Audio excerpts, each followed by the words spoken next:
In this video, we're going to be taking a look at the forehands of the best three men on the planet and finding out what they do to hit the ball so cleanly and so smoothly. Then we're going to talk about what you need to do to improve your forehand. And if you find this video useful, it really helps me out if you give me a thumbs up and subscribe to my channel. Okay, so let's start by looking at Jannik Sinner, the #1 player on the planet. Obviously, he's got an amazing forehand. We're going to be taking a look from the front, and then we're going to be taking a look from the back because the views enable us to see slightly different things. The videos that I'm using for this analysis, so two different videos, they're both from Slow-Mo Tennis. He's got an amazing channel. I'll link it down below. I highly recommend subscribing and checking out his stuff. Okay, so let's take a look at Sinner.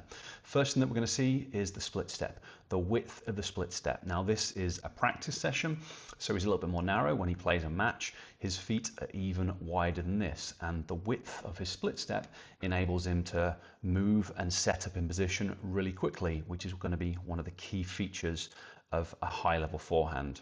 So what we're also going to see, we'll look at the timing in a moment, but he's landing his split step just after his opponent makes contact, so then he can read where the ball's going by the time he lands, and then he's going to immediately turn his upper body.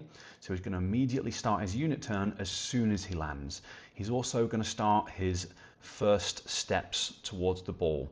Now, depending on the forehand that he's hitting, it's going to look a little bit different, but here it is a reactive step. So he's landing, both feet are immediately leaving the ground and turning sideways as he does the unit turn. Now, notice the way that he prepares with his racket. Look at this position here. Look at this position here. His arms are actually in a relatively similar position.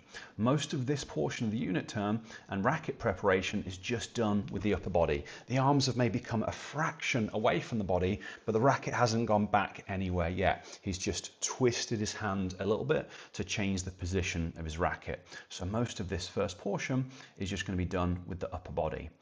Now what I want you to notice is as he gets to around 90 degrees, he's going to let go with his non-dominant hand. So here he's just released with a non-dominant hand.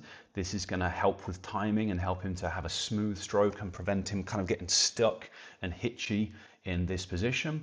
From there, he's going to start to straighten his arm. So as soon as he releases it with his hand, he's going to start to straighten his arm backwards.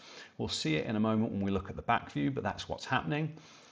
His arm doesn't go fully straight, it's still slightly bent, but it's straightened out. And this is kind of the bottom portion of his backswing. And from here, he's going to do a few things. You're going to see his knee kick forwards because he's going to drive this foot into the ground. His hip is going to rotate forwards because he's going to be driving through. Then his torso is going to start to rotate. And those things are going to cause the racket to flip backwards into the racket lag. So let's see that. The knee is caving in. Hip coming forwards, torso starting to rotate, and that's created this racket lag with this kind of classical position that we see now with the butt cap pointing towards the ball. And from here, most of the hard work has been done. It's just a case of a little bit of additional shoulder throwing the racket into the ball at contact. And there's the contact point. And this is a low ball, so it's just above knee height, and he has a bent arm structure when he hits, but even though it's a low ball and he's got a bent arm, he's still got really, really good spacing. This is a massively important feature for using clean and optimal biomechanics. So there's the contact we can't see from this angle, but generally they're going to be making contact a little bit in front of the front knee, and then the follow through, just a product of everything else that happens on this particular shot. That's where it's finishing. But what I do want you to notice is the position of his torso here. Torso is a little bit past facing forwards now. So he's gone from being rotated to 90 degrees or maybe a little bit past 90 degrees, full torso rotation into that position. So now let's take a look from the back. So he's going to move out to a wide forehand. We're going to quickly look at this one because what I want to focus on is the recovery and the split step. So he hits his wide ball, immediately recovers, moves back into position. And there we can see his opponent is shaping up to hit his shot. So his opponent here is starting his forward swing. Sinner's watching that. And then he's about to make contact.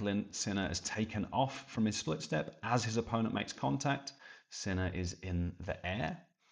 Now, as the ball is traveling, just before it gets to the net or between his opponent and the net, Sinner lands. So by this point, he can see where the ball's going. And that's important because he's going to immediately start his unit turn and be reactive with his feet to start to prepare and set up in position. And again, notice the width of the split step. This is really important, timing and width of split step, because hitting a high quality, smooth forehand is about being set up in the right position in time.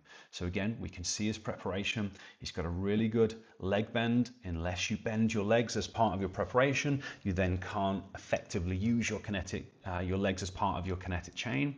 So he's got a really good leg bend. We can see the torso is at around 90. We can see the position that he lets go in. So about here, he starts to let go of the racket with his non-dominant arm. And what I want you to notice here is the angle of the arm. He's then going to start to straighten the arm. It won't go fully straight, but he is pushing his arm backwards and straightening out. And this is roughly the bottom portion that he gets into. You can see that his strings are facing towards us. Some players have it in a different position. The exact position doesn't matter.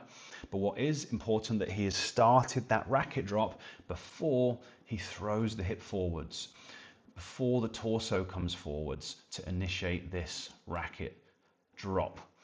That is a really key piece to the timing and developing a smooth, efficient forehand. So we've got the racket lag position there, and then it's going to go out to contact. And again, what I want you to notice is the position at contact. So when we looked from the front, it was just above knee height. And when the ball is lower, you can afford to be a little bit closer. This one, just above waist height, so now he's much further away. But in both situations, on both shots, really good spacing. And then from there, making contact and then following through before starting his recovery. Now let's take a look at Alcaraz, and you're going to notice there are certain similarities and some subtle differences. It's actually the similarities that we care about most because they're the foundational components. They're the things that we want to copy and we want to do within our own game. So the first thing that you'll see is the split step. The timing is going to be the same, landing just after the opponent makes contact, so then he can read the flight of the ball by the time he lands and immediately start the unit turn. So again, we've got that nice wide stable base that's going to enable him to react and prepare quickly. He lands, unit turn starts straight away, feet start to move straight away. So preparation, absolutely crucial. The way he prepares with his upper body, again, very similar. You'll see most of it gets done with the upper body. So he's just rotating his upper body. His non-dominant arm is just raising the racket away from his body slightly. Alcaraz goes slightly further in terms of his preparation on this particular shot, so he's rotating past 90. Again, notice that he's got a good deep knee bend. For him, he lets go just a little bit past 90 degrees, but very similar to Sinner, that as he gets to his maximal torso rotation, that's when he starts to let go with the non-dominant hand. So there's the maximum torso rotation. He's letting go with a non-dominant hand. He's then going to start to lower the racket. The position that he goes into is a little bit different, but this bit is key, releasing the hands in time so that then you can start to be more fluid. But the racket starts to drop, or he's bringing the racket down. And when the racket gets into roughly the bottom position it's going to get into for this shot, so the ball is a little bit higher. Because the ball's higher, the bottom position of the racket is higher. If the ball was lower, the bottom position of the racket would be lower. But on this shot, it's here. That's where he's going to throw the hip forwards. That's where the torso is going to come forwards. And that's going to create the racket flip. So very similar in terms of the key pieces of the biomechanics. Wide split step, immediate unit turn footwork, setting up in a strong position with a good leg bend, separating the hands and starting the racket drop prior to throwing the hip forwards. Now the contact's going to look a little bit different. Alcaraz has a straight arm rather than a bent arm, but here what I want you to notice, look at this amazing spacing. If you use a straight arm on your forehand, you need to be further away from the ball at contact. If you try and use a straight arm when you're too close to the ball, it simply will not work. So this is such an important thing to copy. Okay, and then the follow through, obviously it's a very explosive shot. He's a very athletic player, but look at the position that his body finishes in. We started rotated back past 90 degrees with the torso, pelvis pointing to the side, makes contact, follows through. Look at the position on landing, body almost pointing the opposite way, pelvis pointing in this direction. So this is full use of kinetic chain, But the key things that I want you to notice with the split step, how low he got, the amazing spacing in addition to the full use of the kinetic chain, and then when he did the racket drop relative to driving with the hip. Now let's take a look at Alcaraz from behind. First thing we'll see, Rublev's just about to start his forward swing. Alcaraz takes off from the split step. Rublev's making contact. Alcaraz is in the air. Ball's traveling. Alcaraz lands. As soon as he lands, immediately unit turn, doing a unit turn and moving his feet and starting the preparation. Again, staying low throughout the preparation because the leg bend is going to be important. Here he's around 90 degrees, maybe a little bit past with the torso, which is roughly, here he's going to start to take the racket, the non-dominant hand off the racket, but that's his maximum kind of torso rotation. He's then going to start his racket drop. So notice the straightening of the arm. So he's gone from this position, the straightening of the arm in a roughly backwards direction. So it looks a little bit different to Sinner's, and he goes to fully straight. And because it's a lower ball, he's taken the racket back lower. So previously his racket was in this position. Now, because he's taken the ball down lower, he wants to get below that, he's taking it down lower. And again, even though he's making contact at this low height, look at the spacing. So that's knee height, still got really good spacing to hit with this straight arm structure. And then the contact and follow through.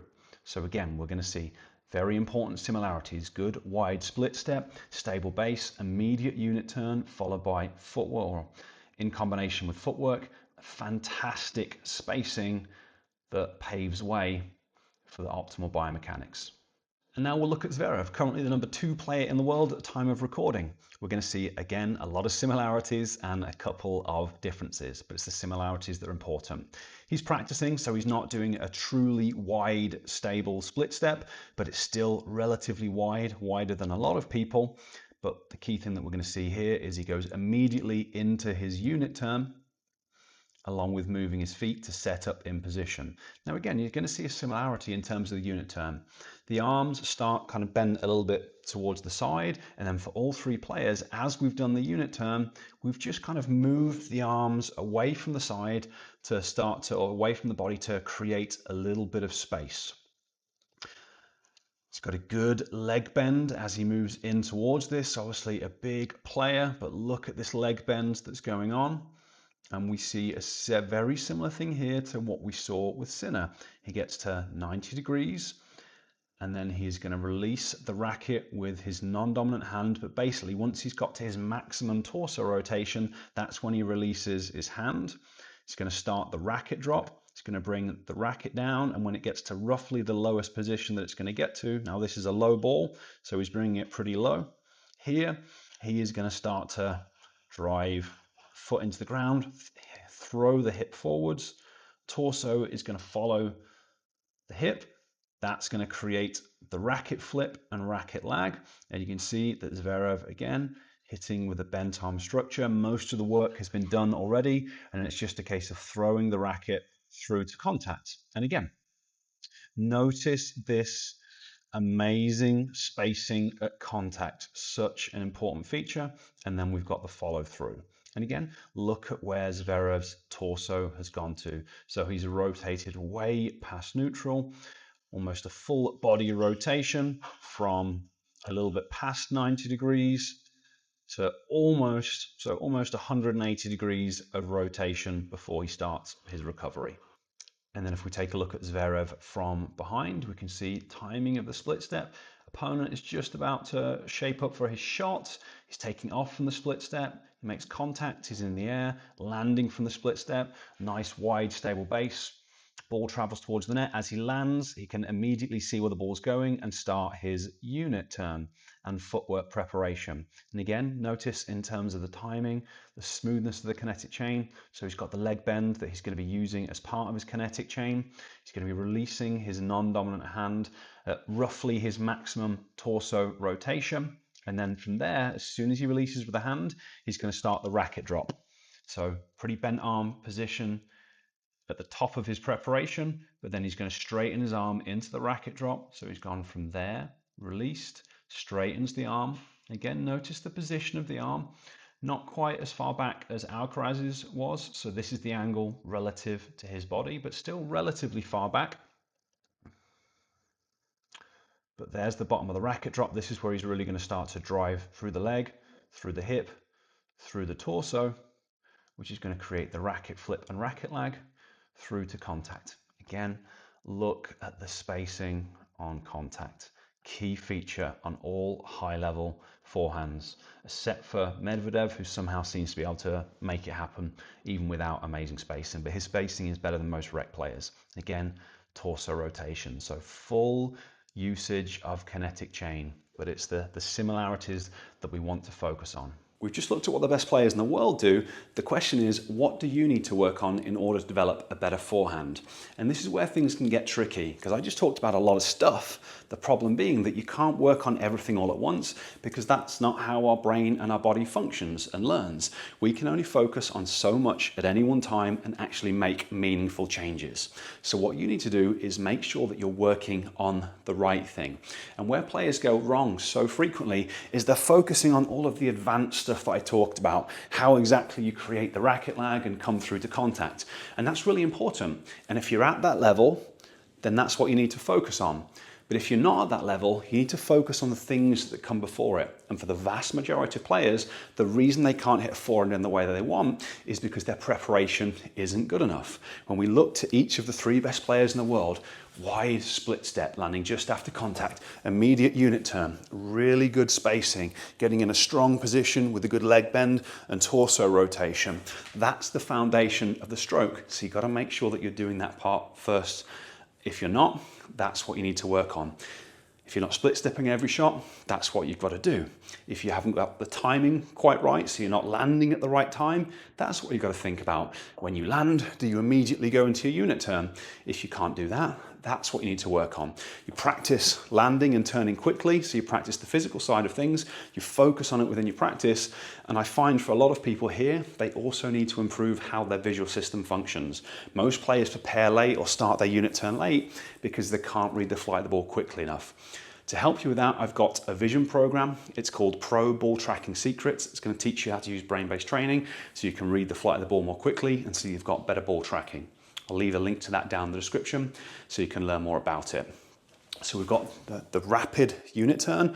We've then got the footwork and the movement to the ball and setting up the right distance from the ball. A lot of players, again, it's related to reading the flight of the ball. They either don't move forwards, they don't move backwards, or they get too close to the ball. So you might just have to think about setting up further away from the ball.